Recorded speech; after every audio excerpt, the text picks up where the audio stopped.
بسم اللہ الرحمن الرحیم۔ السلام علیکم۔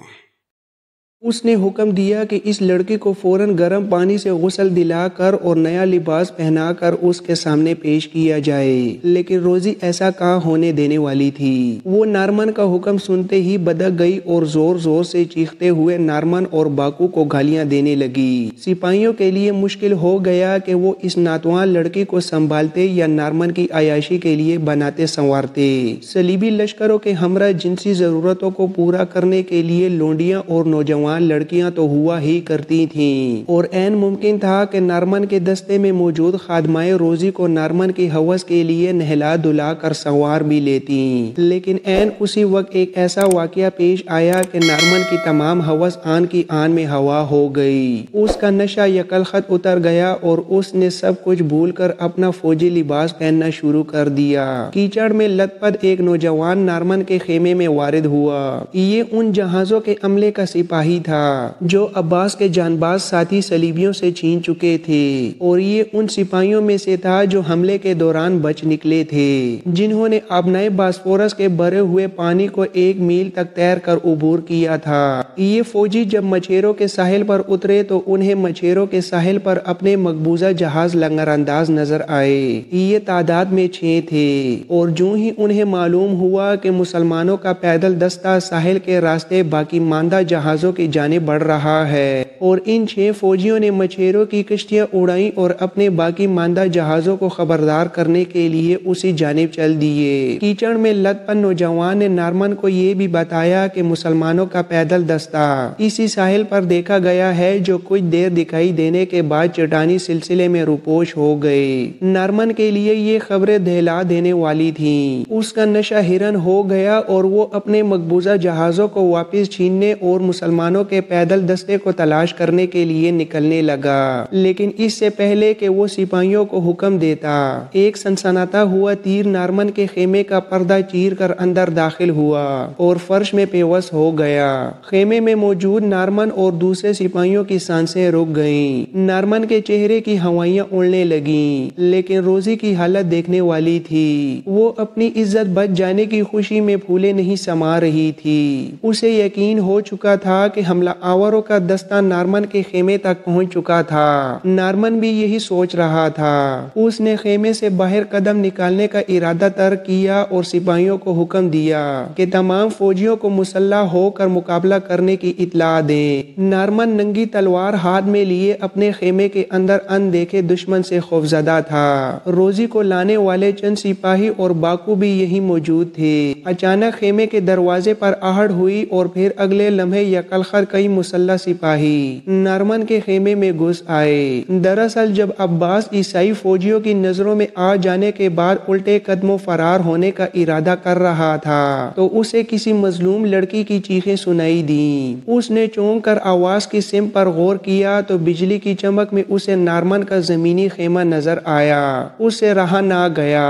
یہ آواز ساحل پر نصب خیموں کی جانب سے آ رہی تھی۔ اس نے مسیح جہازوں کو ساحل سے فرار ہوتے دیکھ کر نارمن کے زمینی پڑاؤ پر حملہ آور ہونے کا فیصلہ کر لیا۔ وہ سب سے پہلے نارمن کے خیمے کی جانب لپکا۔ مسلمان سپاہی عیسائیوں پر قہر بن کر ٹوٹ پڑے اور دونوں طرف کی تلواریں چھن چھنا اٹھیں۔ نارمن خود ایک ماہر شمشیر زن تھا۔ اس نے بوڑھے عباس کو دیکھا تو اسے کمزور سمجھ کر اس پر حملہ آور ہوا، لیکن نارمن کو اس وقت اپنی غلطی کا احساس ہوا جب عباس کے تجربہ کارانہ داؤ نارمن کے لیے سمجھنا مشکل ہو گئے۔ مسلمان سپاہیوں نے اپنے بوڑھے سالار کو ایک وحشی کے ساتھ نبر آزما دیکھا تو اس کی مدد کے لیے آگے بڑھے۔ باکو جو غیر مسلح تھا اور خیمے کے ایک کونے میں کھڑا تھا، حالات کی نزاکت کو بھانپ گیا اور اس نے فرار ہونے کے لیے خیمے کا عقبی راستہ اختیار کرنے کی کوشش کی۔ وہ خیمے سے نکل بھی جاتا اگر روزی کی نظر اس پر نہ پڑتی۔ روزی نے چلا کر ایک مسلمان سپاہی کو باکو کی طرف متوجہ کیا اور اور کہا، ارے وہ بھاگ رہا ہے، وہ لنگڑا شیطان جو مجھے اٹھا کر یہاں لایا، وہ بھاگ رہا ہے۔ باکو کی قسمت ہار چکی تھی، وہ اپنی لنگڑاہٹ کی وجہ سے بھاگ تو نہیں سکتا تھا۔ فوراً مڑا اور اپنی طرف بڑھتے ہوئے سپاہی کے قدموں میں گر گیا۔ خدا کے لیے مجھے مت مارو، میں نے کچھ نہیں کیا، خدا کے لیے مجھے مت مارو، میں نے کچھ نہیں کیا۔ اب ایک مسلمان سپاہی کے لیے ممکن نہیں تھا کہ وہ کسی گڑ گڑاتے ہوئے شخص کو قتل کرتا، چنانچہ مسلمان سپاہی نے باکو کو قتل کرنے کا ارادہ ترک کر دیا۔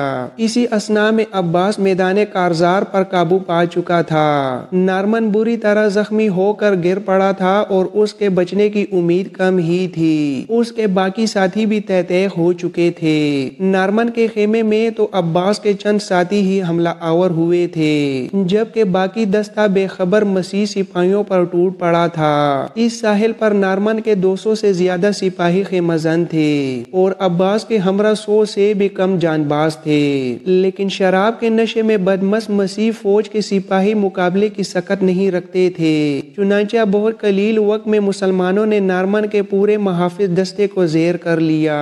70 سے زیادہ عیسائی مارے گئے اور باقی قسطنطنیہ کی سمت فرار ہو گئے۔ مسلمان سپاہیوں نے مال غنیمت اٹھایا اور تیزی سے واپسی کی تیاریاں کرنے لگے۔ اب روزی بوڑھے عباس کے ہمراہ تھی۔ عباس جب مچھیروں کی بستی کے نزدیک پہنچا تو اس نے روزی سے کہا، لو بیٹی تمہاری بستی آ گئی ہے، اب تم اپنے گھر جا سکتی ہو۔ کون سا گھر؟ میرا کوئی گھر نہیں بابا، میرا اس دنیا میں اب کوئی نہیں رہا، مجھے اپنے ساتھ لے جائیے، میں آپ کی بیٹی بن کر آپ کی خدمت کروں گی۔ عباس کے لیے روزی کا جواب غیر متوقع تھا، وہ خود گھر سے دور محاذ جنگ پر تھا، روزی کو کس طرح اپنے ساتھ رکھتا؟ پھر روزی عیسائی تھی اور مسلمانوں کے جنگی محاذ پر اس کا رہنا دفاعی نقطۂ نظر سے بھی درست نہیں تھا، لیکن عباس مجبور ہو گیا۔ ایک بے سہارا اور مظلوم لڑکی اس کا دامن تھامنا چاہتی تھی اور وہ انکار نہ کر سکا۔ عثمانی بحریہ کے سرفروش مجاہد اپنی مہم سے کامیاب لوٹے۔ ان کا پہلا شب خون صلیبی افواج کے لیے انتہائی حوصلہ شکن ثابت ہوا۔ جسٹینیانی کے 2 بڑے جہاز اور کئی کشتیاں مسلمانوں کے قبضے میں چلی گئی تھیں۔ نارمن کو آخری وقت میں بچا لیا گیا تھا اور وہ قسطنطنیہ میں زیر علاج تھا۔ عیسائی بحریہ کے 100 سے زیادہ سپاہی مارے گئے تھے۔ باکو بھی بچ نکلا تھا، البتہ روزی اپنی بستی میں لوٹنے کی بجائے بوڑھے عباس کی بیٹی بن کر اس کے ہمراہ رومیلی حصار کی جانب جا چکی تھی۔ شب خون میں مسیح بحریہ کے 5 جہاز جو ساحل پر کھڑے تھے بچ نکلے، لیکن پھر بھی یہ مہم 100% کامیاب رہی تھی۔ شہنشاہ کے لیے یہ ایک بڑا صدمہ تھا۔ اس نے جنیوی سپہ سالار جسٹینیانی کو بلا کر نارمن کی کوتاہی کا ذکر کیا اور جسٹینیانی سے کہا کہ وہ فی الفور عثمانی بحریہ کی اس کارروائی کا بدلہ لے، ورنہ قسطنطنیہ کے شہریوں کا اعتماد ہمارے دفاعی انتظامات سے اٹھ جائے گا۔ شہنشاہ نے جسٹینیانی کو حکم تو دے دیا، لیکن نہ جانے کیوں اسے توقع تھی کہ جسٹینیانی مسلمان سرفروشوں سے پنجہ نہیں لڑا سکے گا۔ اس واقعے کے بعد ابنائے باسفورس پر مسلمان بحریہ کی داغ بیٹھ چکی تھی۔ مچھیروں کی بستی میں باکو ابھی تک سلامت تھا، لیکن باقی مچھیرے اب عیسائی فوجیوں کے ساتھ ہمدردی نہیں رکھتے تھے۔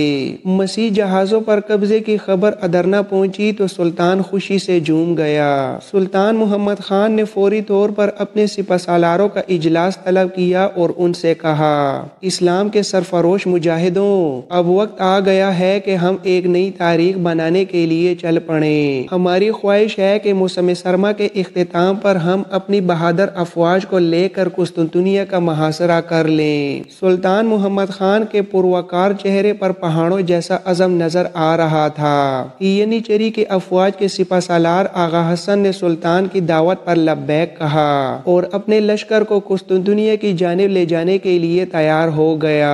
موسم سرما کا اختتام دور نہیں تھا، چند دنوں کی بات تھی۔ چنانچہ اجلاس میں اتفاق رائے سے یہ طے ہو گیا کہ جنوری سن 1453 کے اختتام پر سلطانی لشکر کو کوچ کا حکم دے دیا جائے گا۔ قیصر روم قسطنطین دوازدہم کے لیے یہ خبر روح فرساں ثابت ہوئی اور وہ قسطنطنیہ کو عثمانی شاہینوں سے بچانے کے لیے دیوانہ وار تیاریاں کرنے لگا۔ قیصر کا زیادہ وقت اب دفاعی انتظامات میں گزرتا تھا، دن بھر جنگی سرگرمیوں اور فصیل شہر کو مضبوط سے مضبوط تر بنانے کے کام سے فارغ ہوتا تو رات کو اپنے سپہ سالاروں اور خاص مشیروں کی مجلس طلب کر لیتا۔ جنوری کے آغاز میں شہنشاہ نے آس پاس کی تمام فوج قسطنطنیہ میں جمع کر لی۔ اس نے فوج کو نئے طریقے سے منظم کیا۔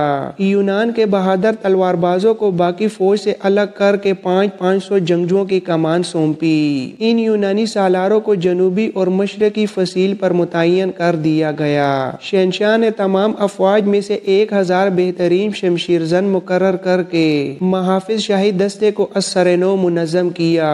اب محافظ شاہی دستے کا ہر سپاہی اپنی جگہ ایک معتبر سالار تھا۔ انہی یونانی سپاہیوں میں مضافاتی بستیوں میں متعین سابقہ کماندار مقرون بھی شامل تھا۔ یہ وہی شخص تھا جس کے 400 سواروں کو مصلح الدین آغا اور قاسم بن ہشام نے گاجر مولی کی طرح کاٹ دیا تھا۔ مقرون ایک بدیانت اور خودسر فوجی تھا۔ شاہی دستے میں شامل ہوا تو اس کی رعونت دو چند ہو گئی۔ نئے سال کا آغاز ہوتے ہی قیصر روم کے قدیمی محل میں جنگی نوعیت کی سرگرمیاں بڑھ گئیں۔ شاہی محل کسی قلعے سے کم نہیں تھا۔ سرخ سنگ مرمر سے تعمیر کیا گیا قصر قسطنطنیہ کا بڑا دروازہ زمین سے 24 فٹ بلند اور 18 فٹ چوڑا ایک آہنی گیٹ تھا۔ اس دروازے کے دائیں بائیں فصیل شاہی پر 2 دیوہیکل برج تھے جن کی بلندی 40 فٹ سے بھی زیادہ تھی۔ بڑے دروازے سے گزر کر ایک وسیع و عریض کھلا میدان تھا جس میں ہر طرف دنیا کے مختلف پھلدار درخت اور بیل بوٹے اگائے گئے تھے۔ فرش پر قالین نما گھاس کی بہتات تھی۔ فصیل کے بڑے دروازے سے داخل ہوتے ہی ایک لمبی چوڑی اور پختہ سڑک تھی جو محل کی بارادری تک چلی گئی تھی۔ سڑک کے دونوں طرف مہندی کی گھنی باڑ تھی۔ محل کی اندرونی عمارت دور سے ہی اپنی عظمت کا اعلان کرتی تھی۔ یہ کئی سو سال پرانی لیکن پرشکوہ عمارت تھی۔ شاہی محل کی اندرونی عمارت پر پیتل کی ایک بہت بڑی صلیب نصب تھی اور اندرونی عمارت کے صدر دروازے پر ببرشیروں کے 2 بڑے بڑے مجسمے تراشے گئے تھے جن کے جبڑے کھلے تھے اور وہ ہر داخل ہونے والے پر جپٹ پڑنا چاہتے تھے۔ انہی مجسموں کے پہلو میں نیزہ بردار پہرے دار کھڑے تھے جن کے جسموں پر شاہی محل کا خصوصی لباس تھا۔ محل کی اندرونی عمارت کے پہلے حصے کو قسطنطین نے جنگی امور کے صدر دفتر میں تبدیل کر دیا تھا۔ رسد و کمک کے افسران اعلیٰ، فصیل اور محافظ شاہی دستے کے سالار اسی دفتر سے منسلک تھے۔ قیصر روم کا شاہی محل وسیع احاطے میں پھیلا ہوا تھا۔ محل کی جنوبی فصیل کے ساتھ داروغہ شاہی کا صدر دفتر واقع تھا۔ محل کی کئی فٹ چوڑی فصیل زمین سے اس قدر بلند تھی کہ پورے قسطنطنیہ سے دکھائی دیتی تھی۔ اس فصیل پر جگہ جگہ چھوٹے چھوٹے برج بنائے گئے تھے جن میں ہر وقت مشاق تیر انداز پہرے پر موجود رہتے۔ داروغہ شاہی شہنشاہ کی خفیہ پولیس کا سربراہ تھا اور اس کے صدر دفتر کی عمارت کئی کمروں پر مشتمل تھی۔ اس وسیع عمارت کے نیچے شاہی زندان کے تہخانے تھے۔ داروغہ شاہی کے دفتر میں ہر وقت 50 سے زیادہ خطرناک سپاہی مقیم رہتے۔ یہی سپاہی بوقت ضرورت شہنشاہ کے شاہی دستے میں بھی خدمات سر انجام دیتے تھے۔ شاہی محل کے تہخانے میں جس روز سے قاسم کو لایا گیا تھا داروغہ شاہی پہلے سے زیادہ مستعد ہو چکا تھا۔ وہ جانتا تھا کہ قیدی جاسوس سلطان محمد خان کے لشکر کا خاص آدمی ہے۔ قاسم کو جب یہاں لایا گیا تو شہنشاہ نے داروغہ شاہی کو قاسم سے پوچھ گچھ پر مقرر کیا۔ قاسم نے خوب دانشمندی کا ثبوت دیا اور اس نے سلطانی لشکر کی تیاری کے سلسلے میں شہنشاہ کے آدمیوں کو سب کچھ بتا دیا۔ اس نے سوچا تھا کہ سلطانی لشکر کے عزائم اور تیاری کا سن کر شہنشاہ کے دل پر سلطان کی ہیبت اور زیادہ بیٹھ جائے گی۔ چنانچہ اس نے عثمانی لشکر، افواج، اسلحہ اور بحری بیڑے کی تفصیلات بڑھا چڑھا کر بیان کر دیں۔ قاسم کو یہ سب کچھ بتا دینے سے 2 فائدے ہوئے۔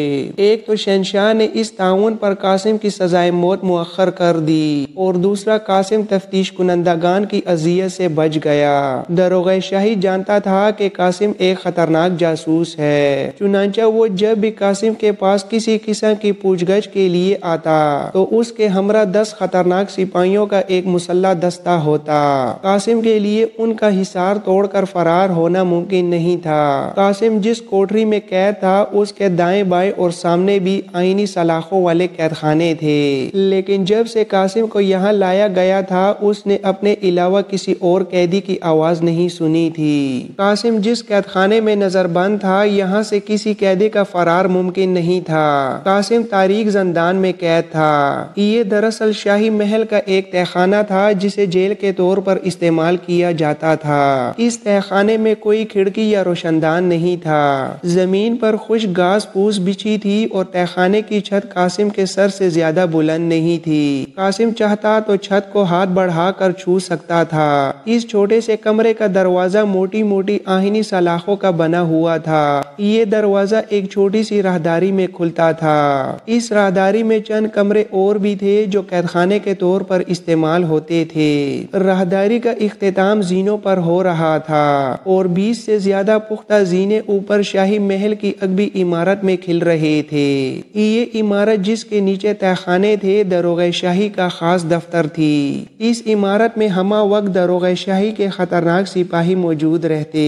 قاسم جب سے اس کمرے میں بند کیا گیا تھا مسلسل فرار کی ترکیبوں پر غور کرتا رہا تھا۔ سلاخیں توڑنا اس کے بس کی بات نہیں تھی، چنانچہ وہ کھانا لانے والے غلام سے راہ و رسم بڑھانے کی کوشش کرتا رہا تاکہ کسی طرح فرار کے وقت اس کی مدد حاصل کی جا سکے، لیکن قاسم کی بدقسمتی سے کھانا لانے والا غلام قوت گویائی سے محروم تھا۔ قاسم کو شاہی محل کے قید خانے میں گزرنے والا ایک دن ایک صدی کی طرح دکھائی دیتا تھا، لیکن پھر بھی قاسم نے بے شمار دن یہاں گزار دیے تھے، یہاں تک کہ اب موسم سرما کا بھی اختتام ہونے والا تھا۔ جنوری کے آغاز کی ایک نہایت سرد رات زندان کے اندر قاسم کی زندگی کی ایک نہایت اہم رات ثابت ہوئی۔ تاریک تہہ خانے کی اکلوتی مشعل کسی ٹھٹرے ہوئے ستارے کی طرح ٹمٹما رہی تھی۔ تہہ خانے کی گیلری اور باقی کوٹھیاں جو دن بھر ویران پڑی رہتی تھیں اس سرد رات میں پرہول دکھائی دے رہی تھیں۔ سردی کا یہ عالم تھا کہ تہہ خانے میں دن بھر دوڑنے پھرنے والے چوہے اپنی اپنی بلوں میں دبکے بیٹھے تھے۔ اوپر کی عمارت میں بھی پرہول سناٹا تھا۔ تمام پہرہ دار گرم بستروں میں بدمست پڑے سو رہے تھے۔ داروغہ شاہی کی رہائش گاہ یہاں سے 100 قدم کے فاصلے پر گھنے درختوں کے بیچوں بیچ تھی۔ قیصر کے پورے شاہی محل میں ہر طرف خاموشی کے پہرے تھے، لیکن تہہ خانے کے اندر قاسم جاگ رہا تھا۔ اس کا میلا کچیلا کمبل تو سردی روکنے کے لیے ناکافی تھا، البتہ خود تہہ خانے کا موسم باہر کی نسبت بہت بہتر تھا۔ قاسم اپنی کوٹری کی اگبی دیوار سے پیٹھ لگائے عثمانی افواج کی آمد کے بارے میں سوچ رہا تھا۔ وہ سوچ رہا تھا کہ اب تو سلطان محمد خان کے فاتحانہ داخلے کے بعد ہی اس کو آزادی کا سورج نصیب ہو سکتا تھا۔ تہہ خانے کی لمبی راہداری میں ایک اکلوتی مشعل روشن تھی، جس کی روشنی قاسم کی کوٹری کے سامنے تک پہنچتے بہت کم ہو گئی تھی۔ قاسم جس دیوار کے ساتھ پیٹھ لگائے بیٹھا تھا یہ اگبی دیوار تھی اور اس طرح قاسم کی نظریں کوٹری کے دروازے پر ٹکی ہوئی تھیں جو تہہ خانے کی لمبی راہداری میں کھلتا تھا اور موٹی موٹی آہنی سلاخوں سے بنایا گیا تھا۔ یہاں قاسم کو خاموش بیٹھے بیٹھے کچھ عجیب سا محسوس ہونے لگا۔ اس کی چھٹی حس یکلخت بیدار ہو گئی اور اسے محسوس ہونے لگا کہ اس کے علاوہ بھی تہہ خانے کے اندر کوئی اور موجود ہے۔ قاسم کی تمام حساسیت سمٹ کر اس کے کانوں میں آ گئیں اور وہ پوری توجہ کے ساتھ تہہ خانے کے اندر کسی قسم کی آہٹ سننے لگا، لیکن تہہ خانے کا ہولناک سناٹا اپنی تمام تر ہیبت سمیت ویسے کا ویسا تھا۔ نہ جانے کیوں قاسم کے دل میں بھوت پریت کا خیال آنے لگا۔ وہ اچھی طرح جانتا تھا کہ تہہ خانے کا ایک ہی دروازہ ہے جو تمام کوٹریوں کے آگے سے گزرنے والی راہداری کے اختتام پر چند زینے طے کرنے کے بعد موجود ہے۔ جب بھی کوئی تہہ خانے میں داخل ہوتا اسی دروازے سے داخل ہوتا۔ دن میں 2 بار جب گونگا غلام تہہ خانے میں آتا تو پرانے کواڑوں کی چرچراہٹ سن کر قاسم کو خود بخود پتہ چل جاتا کہ کوئی آیا ہے، لیکن آج تو یہ دروازہ بند تھا۔ پھر قاسم کو کیوں ایسا لگ رہا تھا جیسے اس زندان کے اندر اس کے علاوہ بھی کوئی ہے۔ وہ ایک دم سیدھا ہو کر بیٹھ گیا۔ اس کی نظریں کوٹری کی سلاخوں پر لگی ہوئی تھیں۔ یکلخت اسے ایسے لگا جیسے مشعل کی تھرکتی ہوئی لو خود بخود رک گئی ہو، اور پھر قاسم کے کانوں نے پہلی بار راہداری کے دوسرے سرے سے جو مضبوط پتھروں کی دیوار سے بنا تھا ہلکی سی گڑگڑاہٹ کی آواز سنی۔ اب تو قاسم کو پوری طرح یقین ہو چکا تھا کہ زندان کی تاریک راہداری میں کوئی مافوق الفطرت ہستی موجود ہے۔ وہ توقع کرنے لگا کہ ابھی اس کے سامنے کوئی بھوت یا دیو نمودار ہوگا۔ اور پھر مشعل کی مدم روشنی میں قاسم نے اپنی کوٹری کے باہر سرخ انگارہ آنکھوں والا ایک دیو دیکھ لیا۔ یہ شاگال تھا۔ اس کا بھاری بھرکم تنومند جسم اور گنجا سر اس تاریک راہداری میں انتہائی ہیبتناک دکھائی دے رہا تھا۔